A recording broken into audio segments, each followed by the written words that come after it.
दुनिया ने 56 इंच का सीना देखा और इनको रैली निकालनी पड़ रही है कि हमने किया। अरे पाकिस्तान में जो हमले हुए पाकिस्तान बता रहा है, तुम दुनिया को बताने के लिए क्यों बता रहे हो कि हमने हमला क्यों किया? जा रहे हैं एक कमेटी बना रहे, क्यों बताओगे दुनिया को? पाकिस्तान आतंकवादियों का देश है, आतंक को फैलाने का काम करता है, हमने आतंकवादियों के अड्डे पे निशाना साध दिया। अब तुम जवाब भी दोगे दुनिया को हमने क्यों किया? अरे ये प्रधानमंत्री हमें चाहिए, दिया तो दिया, ठोका तो ठोका, लेकिन तुम कमेटी बनाओगे फिर दुनिया को बताओगे हमने वहां पर हमला क्यों किया, हम सीज फायर करेंगे। अमेरिका के कहने पर वो 56 इंच का सेना जिसको देश और दुनिया देखना चाहती, मजलूमों के लिए नहीं, मजलूमों के लिए नहीं, मुसलमानों के लिए नहीं, इस देश की बका के लिए उनको खड़ा होना चाहिए था, जहां घुटने टेक दिए और तिरंगा रैली भाजपा निकाल रही है कि हमने सफल किया। वो सेना ने किया, हमारी फौज ने किया, जो इस मुल्क की फौज है, और ये भाजपा से पहले भी थी। जो कच्चे घर हैं, मजाक तो तब हुआ जब मैं इलाकों में गया, कहा कि गरीबों के जो कच्चे मकान हैं जिन पे शेलिंग हुई है उनको 20-25 हज़ार देंगे, और जो पक्के मकान हैं उनको लाख रुपया देंगे। फिलहाल ये जब मैं देश से पूछना चाहता हूं कि मोदी का सपना 2024 का वो कच्चे को पक्का करने का, और बॉर्डर एरिया में अभी भी कच्चे, और उनके जब मकान वो गिर गए तुम 25 हज़ार दोगे? वो शहीद का दर्जा तो दे दीजिए। आप तो कह रहे हैं, आपने पहले ही कहा वो शहीद, शहीद कौन मानता है? अरे सरकार तो लिखत में दी है, बताए कि ये शहीद है। अरे जंग में फौजी मरे या आम इंसान मरे, लड़ तो अवाम भी जंग लड़ती है, अवाम भी जंग लड़ती है। 10 लाख उसकी अदायगी नहीं है। उस 40 करोड़ इस देश के अंदर मुसलमान है, और जिसको दाढ़ी है उसे आतंकवादी बना देते हैं। कि कश्मीर पे हक जताते हैं, कश्मीर के लोगों पे हक जताते हैं, ज़मीन पे हक जताते हैं। अरे उस ज़मीन पर कभी आकर देखा तुमने? बातें करना बड़ा आसान है, उस सरजमीन पे आओ और बताओ, माफ़ी मांगनी चाहिए। महराज मलिक पीर पंजाल के दौरे पर हैं, राजौरी और पुंछ। राजौरी में मुख्तलिफ जगहों पर गए हैं, गाँव देहात तक गए हैं, सिर्फ शहरों तक अपने आप को महदूद नहीं रखा। फिर पुंछ आए तो पुंछ भी अलग अलग जगहों पर घूम रहे हैं। मेंढर पहुंचे थे, इस वक्त पुंछ में है जामिया ज़ियाउल उलूम। ये वो इदारा जिस इदारे में एक कारी मोहम्मद इकबाल शहीद होते हैं, और शहादत के कुछ ही घंटों के बाद ये कहा जाता है कि पुलवामा हमले का मास्टरमाइंड मार दिया गया है और पाकिस्तान का एक दहशतगर्द मार दिया गया है। ये वही मदरसा है, इसी मदरसे में महराज मलिक साहब इस वक्त खड़े हैं। महराज साहब, अब बात तो ज़रा पुरानी हो गई है और इस पर बात भी बहुत हो गई है, लेकिन एक बार फिर मैं आपसे ये पूछना चाहूँगा, आप इसी मदरसे में हैं, कारी मोहम्मद इकबाल यहीं शहीद हुए हैं, आपने देखा सब कुछ, मीडिया के रोल के बारे में कुछ कहेंगे आप? देखिए, बात पुरानी नहीं होती है।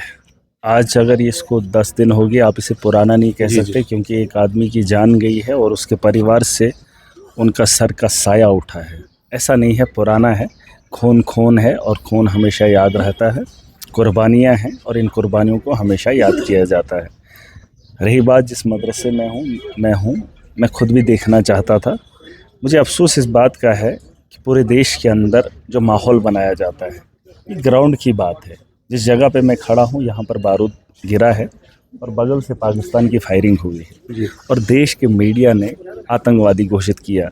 हम किसी को शहीद कहें तो शहीद नहीं कहलाएगा, हम किसी को कुछ कहें वो नहीं कहलाएगा। जो उसके अमाल हैं उसके हिसाब से उसके फैसले होते हैं। बिल्कुल, ये हमारा मानना है और हम ईमान वाले लोग हैं। रही बात सरकार शहीद माने या ना माने, हमें उसका नहीं पता। वो तो शहीदों का दर्जा देना सरकार का काम था, वो उन्होंने नहीं दिया। जंग में हमारे लोगों की मौत हुई, वो रिलीफ नहीं दे पाए। हमारे लोगों के घरों का नुकसान हुआ, उसके बारे में सोच नहीं पाए।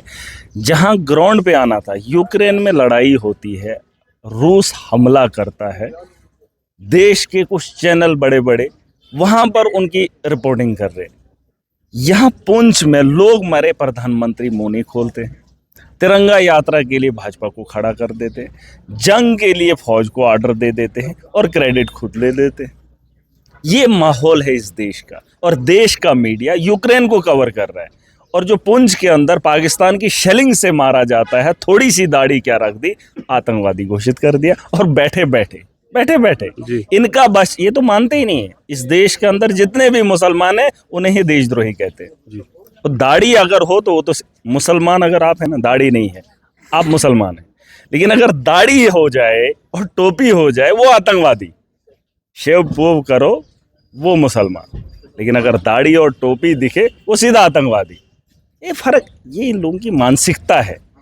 इस देश को तबाह करने में जो इनका अहम रोल है वो निभा रहे हैं जी।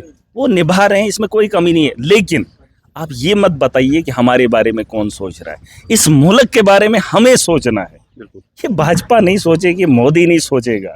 और जो इनकी मानसिकता है, राजनाथ को बोलो, उसको अमित शाह को बोलो यहाँ आना था, लेकिन मोदी यहाँ पुंछ का नाम भी नहीं ले पाया। 15 लोगों की मौत हो गई। महराज भाई पुंछ का नाम नहीं लिया, और फिर जब राजनाथ सिंह जी आते हैं तो वो श्रीनगर आते हैं। मौतें यहाँ हुई हैं, जंग यहाँ हुई है, वो श्रीनगर आते हैं और श्रीनगर भी अपनी तकरीर में पुंछ राजौरी भूल जाते हैं। कश्मीर के भी नहीं आए, ये जो हमारे अपने बीजेपी के 28 एमएलए हैं। हाँ आओ ना, बातें करना आसान है। आओ लोगों का दर्द बांटो, लोगों से बात करो। मैं तो सिर्फ इसलिए आया हूँ क्योंकि मैं भी अपने कुछ लोगों को कोशिश करूँगा। ये वो जगह है जहाँ पर एक इंसान की मौत हुई थी, दाढ़ी वाला था, आतंकवादी बताया, और वो हिंदुस्तान का हिस्सा है, पुंछ की सरजमीन है और डिस्ट्रिक्ट के बगल में है, और बगल में फौज का अड्डा भी है, और उसे आतंकवादी वहाँ पर घोषित कर दिया। यूक्रेन जा सकते हैं, गाज़ा नहीं जाएंगे, गाज़ा नहीं जाएंगे, यूक्रेन जाएंगे, अमेरिका पहुँचेंगे, लेकिन देश का मीडिया भी यहाँ पर नहीं पहुँचा। सवाल पूछते हैं, कश्मीर पे हक जताते हैं, कश्मीर के लोगों पे हक जताते हैं, ज़मीन पे हक जताते हैं। अरे उस ज़मीन पर कभी आकर देखा तुमने? बातें करना बड़ा आसान है, उस सरजमीन पे आओ और बताओ। माफ़ी मांगनी चाहिए लोगों को, शर्म तो आती है नहीं। 40 करोड़ इस देश के अंदर मुसलमान है, और जिसको दाढ़ी है उसे आतंकवादी बना देते हैं। मैं एक ही चीज़ बताना चाहूँगा, मैंने सरकार को एक चिट्ठी लिखी है। यहाँ पर जो है जंग के अलावा कोई ऑप्शन नहीं है। मोदी ने एक सीना दिखाया था, पाकिस्तान को दम दिखाया था, लेकिन दम ख़त्म हो गया जब डोनाल्ड ट्रंप का ट्वीट 2 लाइनों में आ गया। और वहीं जब हम अटल बिहारी वाजपेयी को देखते हैं, उस दौर के प्रधानमंत्री को, वो भी भाजपा का था और ये भी भाजपा का है। उसने सीना चौड़ा नहीं दिखाया था, लेकिन उसने काम किया था। उसने जंग लड़ी थी, पाकिस्तान को घुटनों पर लाकर खड़ा किया था। और यहाँ पर जो हुआ है, दुनिया ने 56 इंच का सीना देखा, और इनको रैली निकालनी पड़ रही है कि हमने किया। अरे पाकिस्तान में जो हमले हुए पाकिस्तान बता रहा है, तुम दुनिया को बताने के लिए क्यों बता रहे हो कि हमने हमला क्यों किया? जा रहे हैं एक कमेटी बना रहे, क्यों बताओगे दुनिया को? पाकिस्तान आतंकवादियों का देश है, आतंक को फैलाने का काम करता है, हमने आतंकवादियों के अड्डे पे निशाना साध दिया। अब तुम जवाब भी दोगे दुनिया को हमने क्यों किया? अरे ये प्रधानमंत्री हमें चाहिए। दिया तो दिया, ठोका तो ठोका, लेकिन तुम कमेटी बनाओगे, फिर दुनिया को बताओगे हमने वहां पर हमला क्यों किया, हम सीज फायर करेंगे अमेरिका के कहने पर। वो 56 इंच का सेना जिसको देश और दुनिया देखना चाहती, मजलूमों के लिए नहीं, मजलूमों के लिए नहीं, मुसलमानों के लिए नहीं, इस देश की बका के लिए उनको खड़ा होना चाहिए था। जहां घुटने टेक दिए और तिरंगा रैली भाजपा निकाल रही है कि हमने सफल किया, वो सेना ने किया, हमारी फौज ने किया, जो इस मुल्क की फौज है, और ये भाजपा से पहले भी थी। हमने इस देश की रक्षा के लिए जो फौज सरहदों पे बैठी है, इनने इससे पहले भी की, लेकिन आज जो किया, आज जो फैसला हुआ, वो तो मोदी जी के नेतृत्व में हुआ। महाराज भी बस ये बता दीजिएगा, 10 लाख रुपए, चूँकि आप भी इस वक्त सरकार का हिस्सा हैं, 10 लाख रुपए सरकार ने ऐलान किया और 6-6 लाख रुपए लोगों के अकाउंट में पहुंच भी गए, क्योंकि फौरी लोगों को मदद की ज़रूरत भी थी। मरकज़ की तरफ से अभी तक कोई अनाउंसमेंट इस तरह की नहीं हुई है। क्या प्राइम मिनिस्टर पैकेज यहाँ नहीं मिलना चाहिए लोगों को? और 10 लाख रुपए जो आपकी सरकार ने दिए हैं, क्या उसमें कुछ इजाफा नहीं होना चाहिए? देखिए, मौत, आप यहाँ की राजौरी पुंछ देख चुके हैं, मैं एक यहाँ की बात, गुर्बत मौत भी की देख चुके कीमत हैं। आप नहीं लगा सकते, मौत की कीमत आप नहीं लगा सकते, और जो लोगों का नुकसान हुआ, जानी तो आप कीमत लगा ही नहीं सकते। ये तो आपने रिलीफ दे दिया, ठीक है भाई, थोड़ा सा इमदाद है, बाकी ये मत बताना कि आपने उसका हक अदा किया। आप हक अदा नहीं कर सकते। फिलहाल सरकार को मैं ये बताना चाहूँगा, उनको शहीद का दर्जा तो दे दीजिए। आप तो कह रहे हैं, आपने पहले ही कहा वो शहीद, शहीद कौन मानता है? अरे सरकार तो लिखत में दी है, बताए कि ये शहीद है। अरे जंग में फौजी मरे या आम इंसान मरे, लड़ तो अवाम भी जंग लड़ती है, अवाम भी जंग लड़ती है। 10 लाख उसकी अदायगी नहीं है। उसके अलावा मैं आपको बताना चाहूँगा, जो कच्चे घर हैं, मजाक तो तब हुआ जब मैं इलाकों में गया, कहा कि गरीबों के जो कच्चे मकान हैं जिन पे शेलिंग हुई है उनको 20-25 हज़ार देंगे, और जो पक्के मकान हैं उनको लाख रुपया देंगे। फिलहाल ये जब मैं देश से पूछना चाहता हूँ कि मोदी का सपना 2024 का, वो कच्चे को पक्का करने का, और बॉर्डर एरिया में अभी भी कच्चे, और उनके जब मकान वो गिर गए, तुम 25 हज़ार दोगे? क्या ये पॉलिसी आप नहीं बना सकते कि आवास प्लस में इनको डाल के 2 लाख नहीं 2.5 लाख 3 लाख बना दे देते और वो पक्का मकान बनाए? और बॉर्डर एरिया में अगर आज भी कच्चे मकान है तो शर्म से डूब के मर जाना चाहिए। और सड़कों के बॉर्डर की हालत में देख कर आए हो, लोगों के हालात देख कर आए हो, और जो नुकसान माली हुआ है उसकी भरपाई सरकार नहीं कर पाएगी। देख लेना, जब असेसमेंट के लिए आएंगे एक एक दरवाजे की कीमत क्या है। दरवाज़ा 5,000 का बनता है, ये पूरे मकान का जो नुकसान हुआ है उसको 5-10 हज़ार में निपटा लेंगे।